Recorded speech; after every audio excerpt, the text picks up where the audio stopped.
जय श्री राम दोस्तों, स्वागत है आपका मेरे चैनल भारत का गौरव पे। और आज की वॉक पे चर्चा में मोदी जी एक राष्ट्र ऋषि के रूप में भारत की एकता, अखंडता, संप्रभुता के लिए, भारत के प्रगति के लिए, भारत के विकास के लिए लगे हुए हैं दिन रात।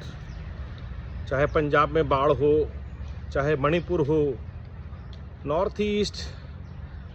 नॉर्थ या ईस्ट, जहाँ भी देश को उनकी ज़रूरत है, रिसोर्सेज की ज़रूरत है, सब कुछ मुहैया कराया जा रहा है।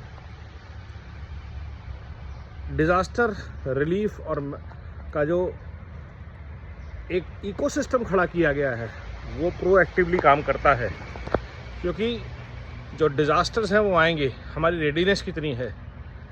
डिज़ास्टर रिलीफ लोगों के खाते में पहुँचे, लोगों को उसके बेनिफिट्स मिले, इसका भी प्रोविज़न किया जाता है।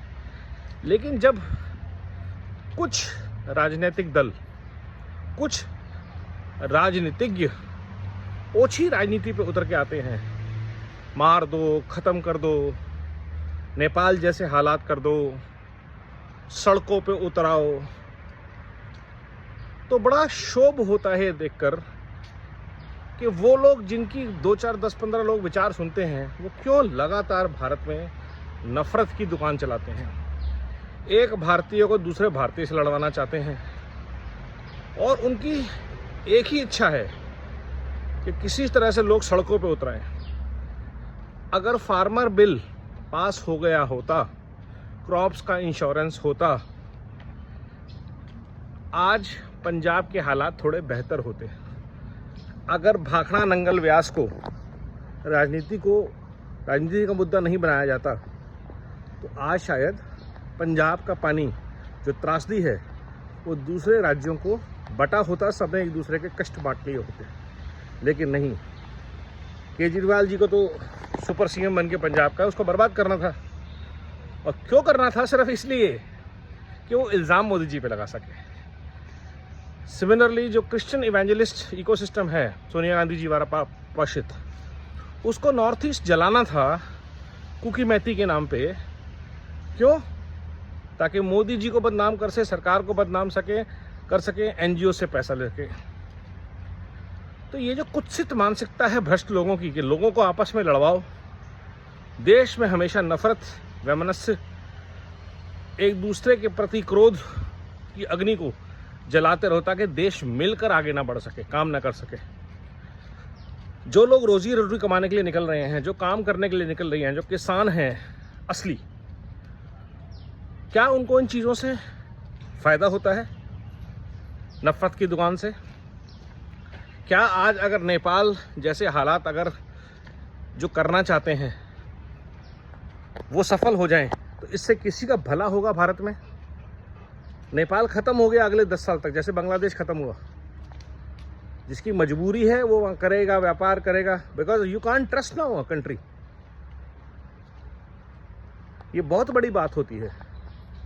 और अगर भ्रष्टाचार के खिलाफ लोग खड़े हुए भारत में, तो क्या ये जो 100 भ्रष्ट परिवार हैं भारत के हर कोने में, हर राज्य में, क्या अब्दुल्ला से लेकर के बादल तक, क्या गांधी से लेकर यादव तक बच पाएंगे?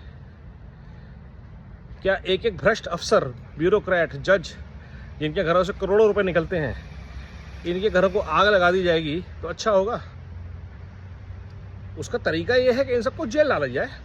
तो सरकार से मेरा अनुरोध ये कि नेपाल जैसा कोई भी घटनाक्रम हो, भ्रष्टाचार के खिलाफ लोग सड़कों पे उतरे, उससे अच्छा है कि सरकार भ्रष्टाचार पे बहुत बड़ी क्रैकडाउन घोषित करे और 0 टॉलरेंस, फुल 100% टैक्स के साथ सबको ट्रैक करे और ठोके, सबको जेल में भरो। आंदोलन भ्रष्टाचार के खिलाफ सबको डालिए जेल में।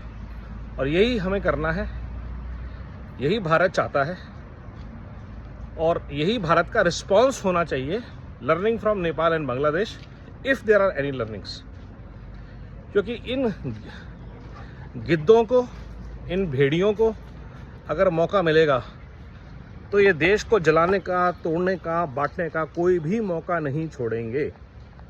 चाहे वो योगेंद्र यादव हो, प्रशांत भूषण हो, आरफा खानम हो, रवीश हो, राहुल हो, अखिलेश हो, उमर अब्दुल्ला हो, कोई भी हो ये मौका नहीं छोड़ने वाले, क्योंकि इनकी रोजी रोटी चलती है सिर्फ नफरत पे, भ्रष्टाचार पे, एक दूसरे से लोगों को लड़ाने पे, अविश्वास क्रिएट करने पे। तो भारत को उसका जवाब तगड़े तरीके से देना चाहिए और एक अच्छी सोची समझी नीति के साथ देना चाहिए और देश के विश्वास को मजबूत करते रहना चाहिए मोदी जी की सरकार को, मोदी जी को, जो वो लगातार कर रहे हैं एक राष्ट्र ऋषि के रूप में। आज की चर्चा में इतना ही। नमो भारत, वंदे मातरम, जय हिंद।